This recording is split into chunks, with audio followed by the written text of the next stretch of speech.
Assalamualaikum warahmatullahi wabarakatuh. Good afternoon all. How are you today? I hope you are in good condition. My name is Juliana Siti Mutmainah. I am from Presentation Skill Class E. Well, today I will explain a little material about cognitivism and foreign language learning. And let us start the material. Oke, jadi hari ini kita akan membahas beberapa bagian. Yang pertama, introductions, apa itu cognitivism? Yang kedua adalah cognitive theory. Yang ketiga, tokoh siapa saja yang ada di dalam teori ini. Dan keempat, pengaplikasian teori ini pada saat pembelajaran. Jadi, behavior got criticism from cognitive psychological, among them was Chomsky 1959, who argued that behavior was not adequate to account for language acquisitions. Chomsky's view much of language is created new from underlying. Cognitivism believes that people are rational beings that require active participation in order to learn and whose actions are a consequence of thinking. Cognitivism focuses on the inner mental activities. Opening the black box of the human mind is valuable and necessary to understanding how people. Yang kedua adalah an overview cognitive theory. In cognitive theory, the mind is viewed as an agent in the thinking learning process and no passive learner. There are several basic characteristics of cognition. First, cognition is a process. Second, this is a process is mental. Third, this process is purposive. Fourth, by implication, this process is internal. By implication, this process is altogether the control of the learner, even if one is concerned in the learning by external pressure. Selanjutnya adalah tokoh siapa saja yang berada di materi atau di teori ini. Pertama, Gestalt Psychology. Gestalt Psychology was founded by German thinker Werner Kohler and Kafka in 1910. The principle of Gestalt psychology is that the mind forms a global world with some organizing tendencies.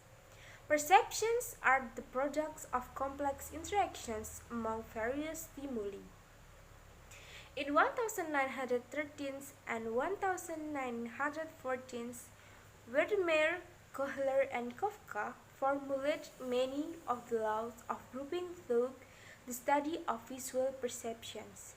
These principles are referred to: first, law of brightness; second, law of similarity; third, law of continuations; fourth, law of proximity; and the fifth law of figure and stimulus response ground.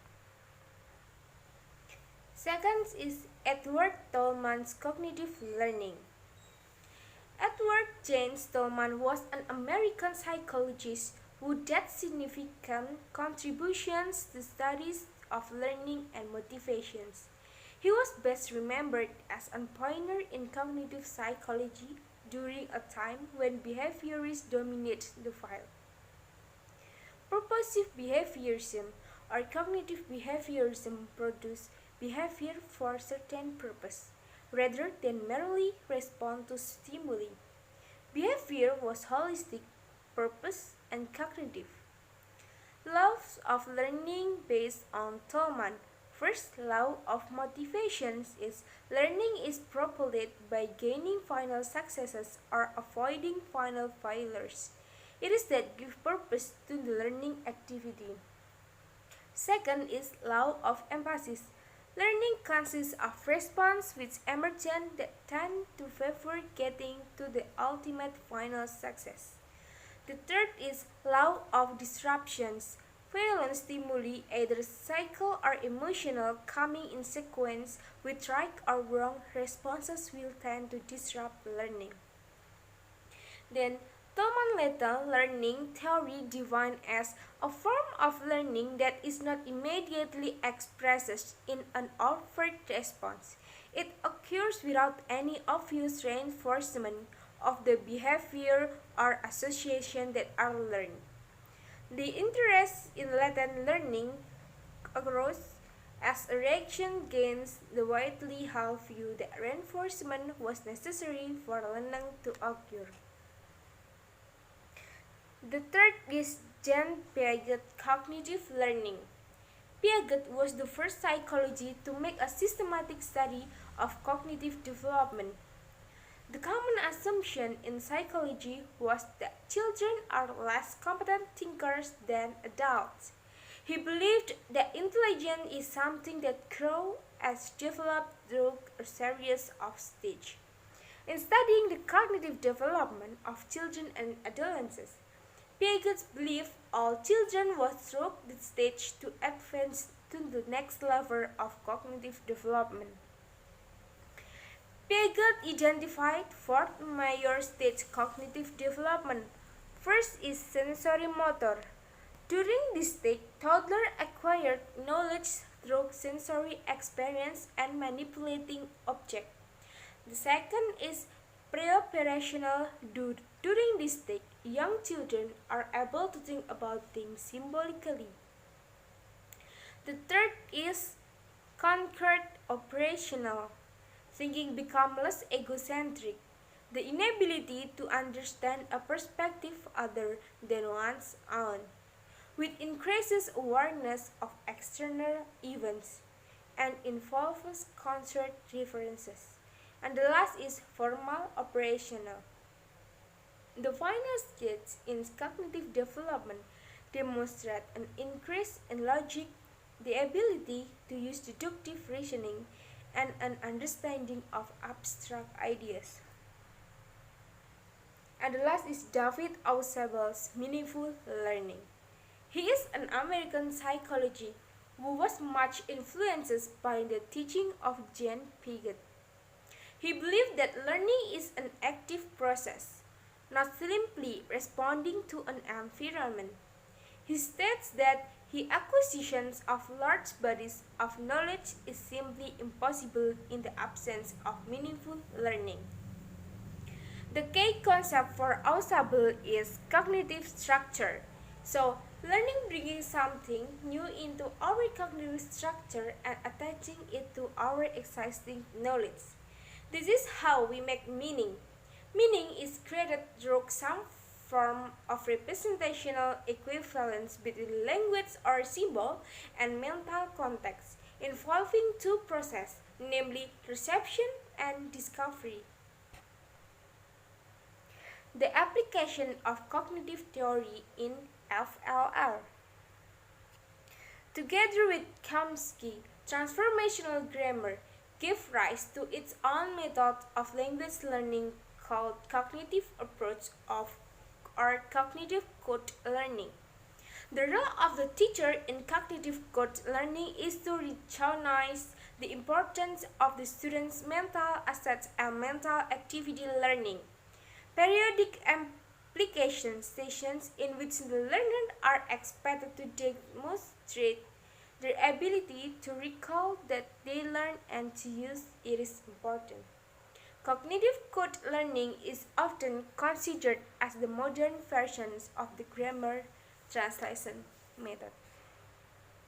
Jadi, guru dapat melakukan beberapa hal saat pembelajaran berlangsung. Pertama, guru dapat mengembangkan dari apa yang sudah diketahui siswa. Yang kedua, bantulah siswa menghubungkan materi baru dengan diri mereka sendiri, pengalaman hidup mereka, dan pengetahuan mereka sebelumnya. Ketiga, menghindari pembelajaran hafalan kecuali mungkin dalam kasus kosakata. Gunakan prosedur grafik dan skema untuk memperjelas hubungan. dan memanfaatkan baik bahasa lisan maupun bahasa tulisan untuk menarik sebanyak mungkin indera. Mencoba untuk memilih situasi belajar mengajar yang paling sesuai untuk keterlibatan siswa. Lalu menggunakan bahasa pertama, visual atau demonstrasi sebagai dasar untuk membangun konseptualisasi makna dan bentuk dalam bahasa kedua. Lalu gunakan pembelajaran yang induktif, deduktif, dan penemuan dengan situasi. Lalu metode ini mensyaratkan bahwa struktur gramatikal baru diperkenalkan terlebih dahulu sebelum struktur digunakan. Dalam metode ini, 4 keterampilan bahasa, mendengarkan, berbicara, membaca, menulis, disajikan pada waktu yang bersamaan. Bentuk pengajaran ini mencerminkan gambaran total komunikasi. The summary is, cognitivism believes that people learn not solely through response to environmental stimuli. The cognitive psychology views learning process as a two-way process between the organism or learners and their environment. Cognitive co-learning emphasizes on studying a foreign language as a system of rules and knowledge rather than learning it is a set of skills. The role of the teacher is to recognize the importance of the student's mental asset and mental activity in learning. Oke, sekian penyampaian materi dari saya. Jika ada pertanyaan, boleh komentar di bawah video ini atau boleh tanya melalui WhatsApp grup. Sekian dari saya. Wassalamualaikum warahmatullahi wabarakatuh.